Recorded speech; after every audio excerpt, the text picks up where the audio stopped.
Patrick Mahomes, the winningest quarterback in postseason play out of everybody, he's got to be King Gidorah. No, he's Godzilla. No, he's King Gidorah. He's king of the monsters.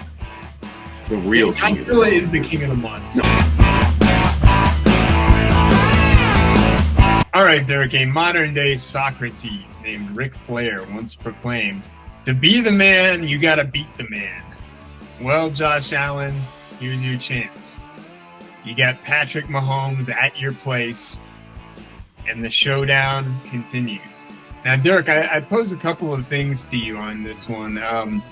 Some people have tried to coin this one as the contemporary day Manning versus Brady. In my mind, I think that Josh Allen has to win one of these in the playoffs for it to truly be considered of that magnitude. This is probably the opportunity. What do you think of this matchup, Derek? Has it risen to that level yet? So I'm going to say on this one, Mike, Josh Allen absolutely has to win this one, and here's why. In all of the previous matchups in the postseason, I always felt that Buffalo was the underdog, not only because of Patrick Mahomes, his experience and what he's done so far, but also because of the roster that was on the Chiefs' side. They had an amazing defense that doesn't get enough praise in years past, and even this year, not getting enough praise in my mind. And then also just the offensive weapons that Kansas City has to supply, Mahomes. Just Kelsey alone in years past is enough to take out what, Josh Allen had to work with for years. Now, that's flipped on its head.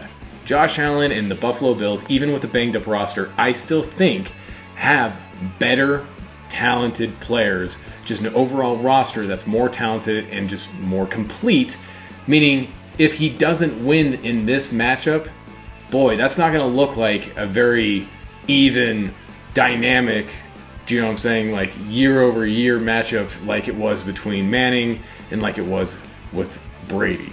I'm with you, Dirk, on this. Like, my take on it is this: Josh Allen has all of the talent in the world and has really shined in some big moments throughout his career.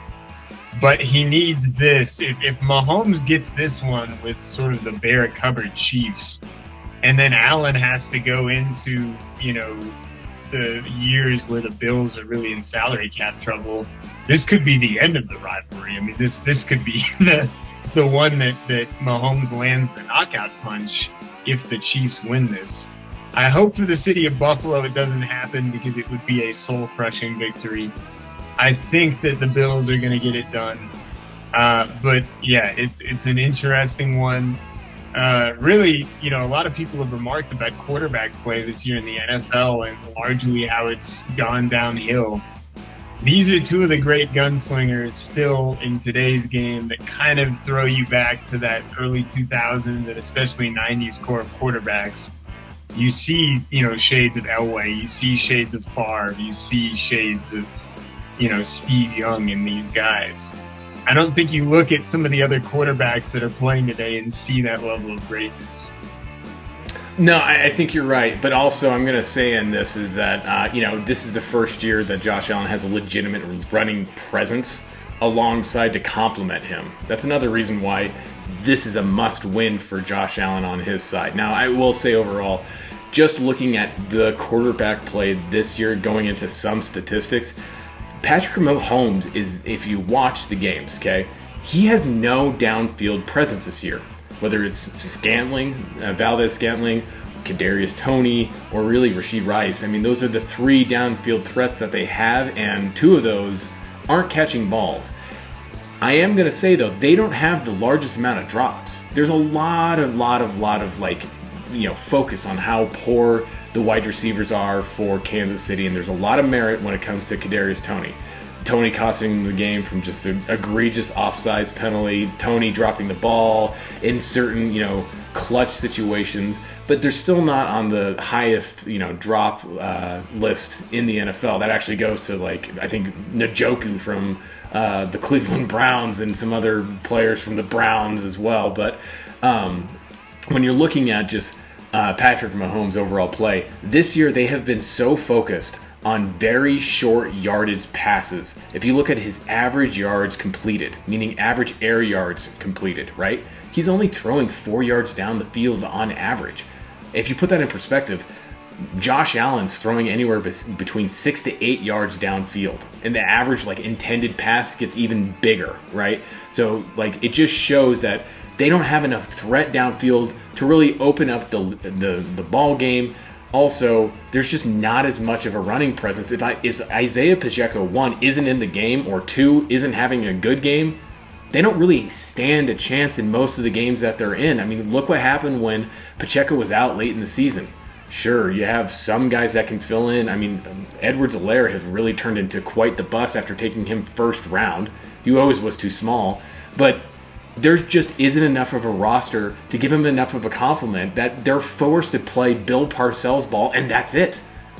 I just don't see this team. There's no way Kansas City should win this game. Not only are they not favored, but there's just no way, just looking at the stats, looking how they're playing all season, Mike, no way they should win this game. I'll tell you one way that they win this game, Dirk, and it's the one way that everyone's afraid. They have the greatest quarterback of the generation on their team. They have Patrick Mahomes, and it just takes one game that Mahomes is on and one game that Allen's a little bit off, and that's all it takes. The fascinating thing about this as a final word is how fickle and how close can sports seasons be. If Kadarius Toney doesn't go offsides in that game, this game is being held at Arrowhead Stadium and not up in Buffalo.